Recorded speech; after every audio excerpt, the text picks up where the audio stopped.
एक जंगल के दोनों ओर अलग अलग राजाओं का राज्य था। उसी जंगल में एक महात्मा रहते थे।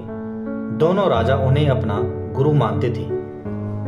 उसी जंगल में बीच एक नदी बहती थी और उसी नदी को लेकर दोनों राजाओं के बीच तनाव और झगड़ा चलता रहता था। एक दिन बात बिगड़ते बिगड़ते यहाँ तक पहुँच गई कि कोई दोनों राजा सुलह करने के लिए राजी नहीं थे, इसलिए युद्ध तय था। दोनों राजा ने महात्मा से आशीर्वाद लेना था। जब पहला राजा महात्मा के पास पहुंचा तो महात्मा ने उससे कहा कि तुम्हारे भाग्य में जीत नहीं लगती है, आगे ईश्वर की मर्जी। यह सुनकर पहले तो राजा थोड़ा चुप हुआ, लेकिन फिर उसने सोचा कि अगर हारना ही है तो पूरी ताकत से लड़ेंगे, मगर हार नहीं मानेंगे। अगर हार भी गए तो हार को दूसरे लोगों के लिए उदाहरण बना देंगे।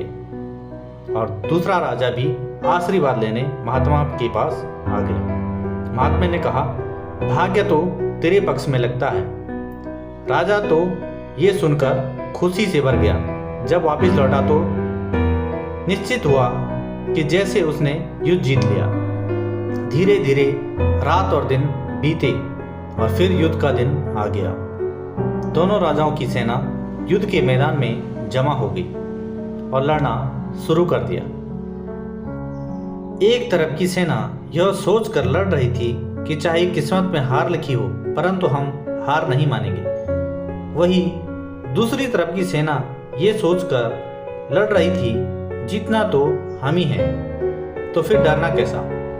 लड़ते लड़ते राजा के घोड़े के पैर की नाल निकल गई और घोड़ा लड़खड़ाने लगा, लेकिन राजा ने ध्यान नहीं दिया और यह सोच लिया कि जीत किस्मत में है ही, तो किस बात की चिंता। परंतु कुछ देर बाद घोड़ा लड़खड़ा कर गिर गया और राजा दुश्मन के हाथों पड़ गया और उसकी हार हो गई। युद्ध के बाद महात्मा भी वहां आ गई।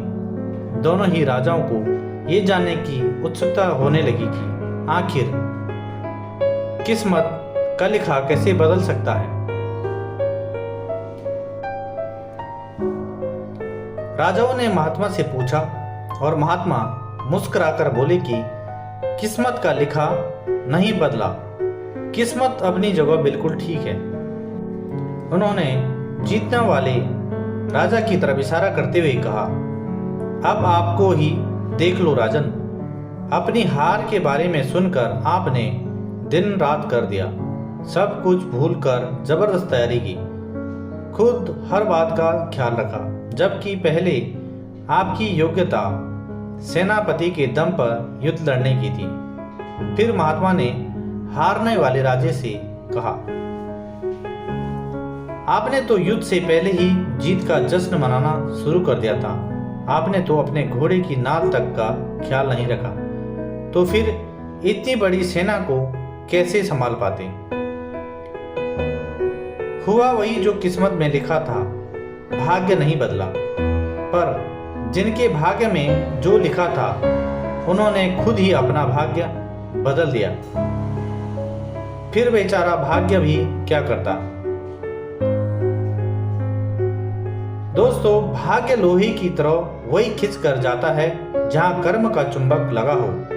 हम भाग्य के अधीन नहीं हैं, हम तो स्वयं भाग्य के निर्माता हैं। हम जो भी कर्म करते हैं असल में वही हमारा भाग्य है। कुछ परिस्थितियां पर हमारा बस नहीं चलता, जैसे किसी अच्छे और अमीर घर में पैदा होना, यह हमारे बस में नहीं है। लेकिन कर्म के बिना फूल से धूल होने और कर्म के साथ धूल से फूल होने के उपहारों की दुनिया भरी पड़ी है।